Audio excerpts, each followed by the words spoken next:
Quando a arqueóloga Eilat Mazar percebeu que havia encontrado uma estrutura antiga nos arredores de Jerusalém, ela fez algo que poucos especialistas ousariam: voltou-se para a própria Bíblia em busca de respostas. Era seu jeito único de cruzar ciência e tradição. Mas, antes de falecer, uma das figuras mais polêmicas da arqueologia moderna precisou admitir algo que guardou por anos, uma verdade que mudaria tudo. Ela afirmava ter descoberto nada menos que o palácio do rei Davi.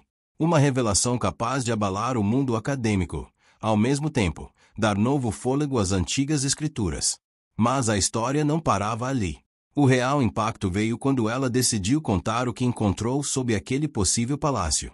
E, segundo ela mesma, foi um momento que tirou o fôlego. Fiquei paralisada, totalmente surpresa, confessou. Era algo tão específico, tão simbólico e tão poderoso, que poderia sepultar para sempre as críticas que acompanharam sua carreira.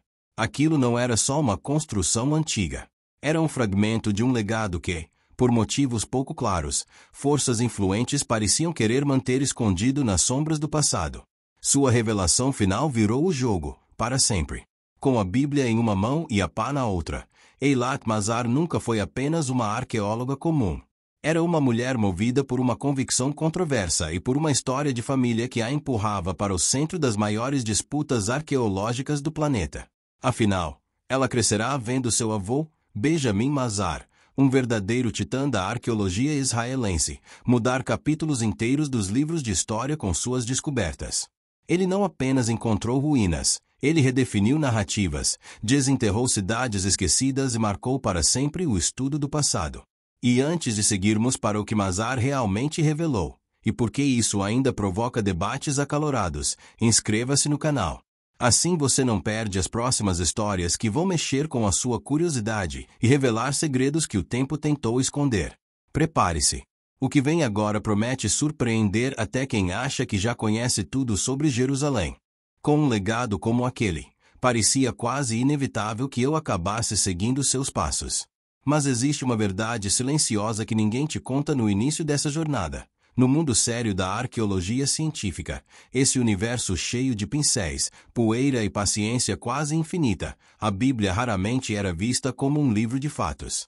Para muitos acadêmicos, ela era apenas uma coleção de crenças, de histórias simbólicas, de mitos destinados mais a inspirar do que a informar. Textos sagrados, sim, mas não mapas. Não referências históricas. Eles exigiam provas sólidas, fragmentos de cerâmica, ruínas com camadas datáveis, artefatos que permitissem reconstruir séculos. Sem isso, nenhuma teoria sobreviveria. Mas para A.D., nada disso era suficiente para apagar uma convicção que ela carregava como um farol. Para ela, a Bíblia e a arqueologia não pertenciam a universos separados, eram duas faces do mesmo mapa antigo, duas linguagens descrevendo, à sua maneira, a mesma realidade soterrada sob milênios de silêncio. Ela se autodenominava, com orgulho quase desafiador, uma arqueóloga bíblica. Um título que muitos repetiam com ironia, insinuando que sua fé obscurecia seu método científico. Ela, porém, jamais pareceu se importar. Certa vez, lembro-me dela dizendo com serenidade: eu trabalho com a Bíblia em uma mão e a pá na outra. Para ela, aquele texto sagrado não era apenas um livro de oração. Era um guia, uma bússola, um mapa rudimentar que apontava para lugares onde a verdade repousava escondida, esperando por alguém disposto a escutá-la. Assim, sua missão tomou forma: provar que as histórias não eram meras palavras em uma página. Mostrar ao mundo que os personagens tão debatidos, tão estudados, tão contestados, haviam caminhado sobre um solo real, respirado ar real, vivido vidas reais.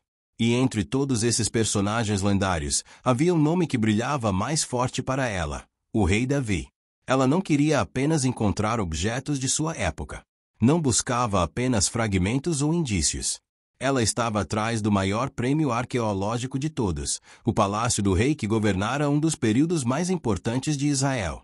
Enquanto muitos arqueólogos seguiam caminhos já trilhados, repetindo escavações em áreas batidas pela história, A.D. ousou olhar para um trecho negligenciado de Jerusalém, a colina antiga conhecida como Cidade de Davi. E tudo por causa de um único versículo bíblico, enigmático, breve, quase escondido, que, Segundo ela, continha a chave de tudo. Era uma teoria ousada, até radical. Muitos a descartaram antes mesmo de ouvir o argumento completo. Para eles, ela estava atrás de fantasmas. Mas havia algo na maneira como ela falava, como segurava aquele versículo entre os dedos, que fazia parecer que a revelação estava logo ali, à beira de surgir da terra. Ela acreditava que, com paciência suficiente, conseguiria desenterrar um segredo mantido oculto por 3.000 anos. A busca pelo palácio do rei Davi era um enigma que fascinava arqueólogos há décadas. E para ela, essa colina não era apenas solo histórico. Era uma fronteira entre mito e realidade. Ali, muito antes dos romanos, dos árabes, dos cruzados, existira uma fortaleza jebusita, tão segura que se dizia que até cegos e coxos poderiam defendê-la sem medo. Mas Davi, o rei guerreiro, encontrou um caminho secreto, um poço de água escondido que permitiu a tomada da cidade. E, segundo a Bíblia, foi ali que construiu seu palácio. Muitos exploradores passaram por aquela colina ao longo de mais de um século, cavando túneis, examinando rochas, mapeando túneis subterrâneos. A renomada arqueóloga britânica Kathleen Kenyon acreditava que tudo não passava de uma aldeia modesta. Até o avô de Ade havia escavado ali, sem sucesso. O palácio continuava invisível, como se zombasse de todos. Mas e se, como ela dizia, a chave estivesse diante de todos o tempo inteiro? Era tudo sobre cerâmica. Fragmentos quebrados, tão simples, tão ignorados, mas que, para ela, funcionavam como marcadores de tempo. A pista que mudaria tudo estava em 2 Samuel 5:11.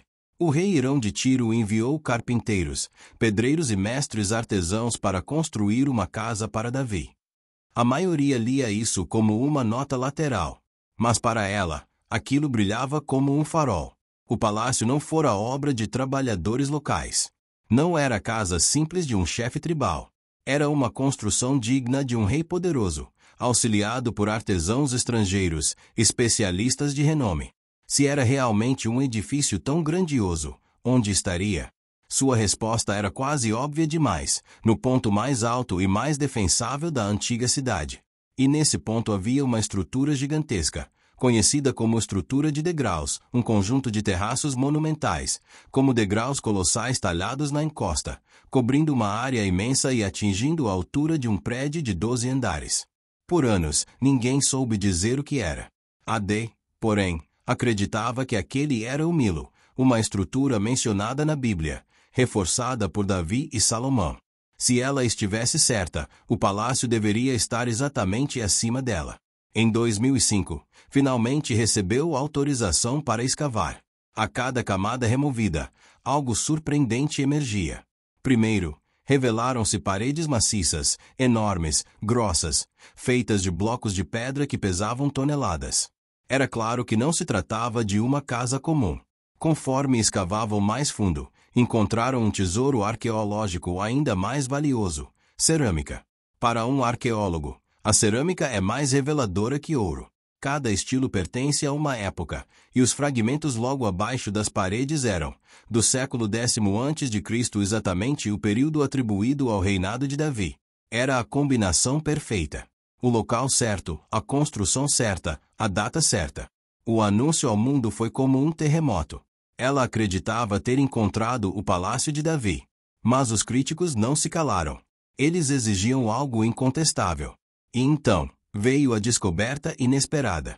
Um pequeno pedaço de argila cozida, do tamanho de uma unha, uma bula, um selo usado para documentos oficiais. Gravado nele, pertencente a Ezequias, filho de Acais, rei de Judá. Uma conexão direta, física, inegável, entre aquele solo e um dos reis mais famosos depois de Davi. E então, como se o destino quisesse reforçar tudo, encontraram outro selo, a poucos metros dali. Este pertencia a um oficial chamado Galias, mencionado no livro de Jeremias como o inimigo do profeta. 2 figuras bíblicas. 2 selos pessoais. Encontrados exatamente onde ela dizia que o palácio estaria. As chances de coincidência eram ínfimas. Mas mesmo isso não silenciou o debate. Pelo contrário, incendiou. Enquanto muitos celebravam, outros acusavam AD de interpretar evidências para encaixar narrativas bíblicas. Diziam que a cerâmica poderia ter sido depositada posteriormente, que a estrutura poderia ser outra coisa, uma fortaleza, um depósito, qualquer coisa. Criticaram sua interpretação da estrutura de degraus, chamando-a de mera especulação. Acusaram-na de maximalismo bíblico. Mas ela se manteve firme. Argumentou que o tamanho monumental da construção exigia um reino centralizado e poderoso, exatamente como descrito sob o reinado de Davi. E então, veio a descoberta que mudaria tudo mais uma vez. Em 2010, sua equipe encontrou algo ainda maior, uma muralha antiga, com mais de 70 metros de comprimento e quase 6 metros de altura. Ligada a ela, havia uma guarita impressionante, um portão interno que controlava o acesso à parte mais nobre da cidade. Mais uma vez, a cerâmica da base datava do século X a.C. Aquele lugar nunca fora uma aldeia simples. Era uma capital fortificada, um centro de poder, um reino. E se até aqui algo já te surpreendeu, deixe o seu like para que mais pessoas descubram essa história junto com você. Afinal, estamos apenas no meio dessa jornada. A descoberta incluía até fragmentos de tabuletas em escrita cuneiforme, evidência de diplomacia internacional. Isso não era apenas sobre Davi. AD acreditava que parte daquela complexa muralha fora erguida no reinado de Salomão. Era como se, camada por camada, a cidade bíblica estivesse despertando, revelando-se após milênios de silêncio. Mesmo em seus últimos anos, lutando contra uma doença séria, ela continuou publicando e defendendo suas descobertas. Antes de partir, deixou uma última revelação. A verdadeira fortaleza jebusita capturada por Davi não era apenas uma torre. Era todo o sistema que protegia a nascente de Gelmon, o coração vital da cidade. Seu trabalho não apenas trouxe luz a sítios arqueológicos. Ele reconstruiu nossa visão da Jerusalém antiga. Por décadas, ela caminhou na fronteira entre fé e ciência, uma linha tênue, arriscada, mas desenterrou evidências que fizeram o mundo repensar antigas convicções. Muitos a criticaram, mas ninguém conseguiu ignorar o impacto de suas descobertas. Ela buscava provas e, de alguma forma, encontrou mais do que procurava. Encontrou o que acreditava ser o palácio do rei Davi. Encontrou selos de reis e oficiais mencionados na Bíblia. Encontrou muralhas monumentais de um reino que muitos chamavam de mito. E assim, pedra por pedra, ela trouxe de volta uma cidade inteira. Uma cidade que o tempo tentou enterrar, mas que a fé, a ciência e a coragem de uma mulher decidiram revelar novamente ao mundo.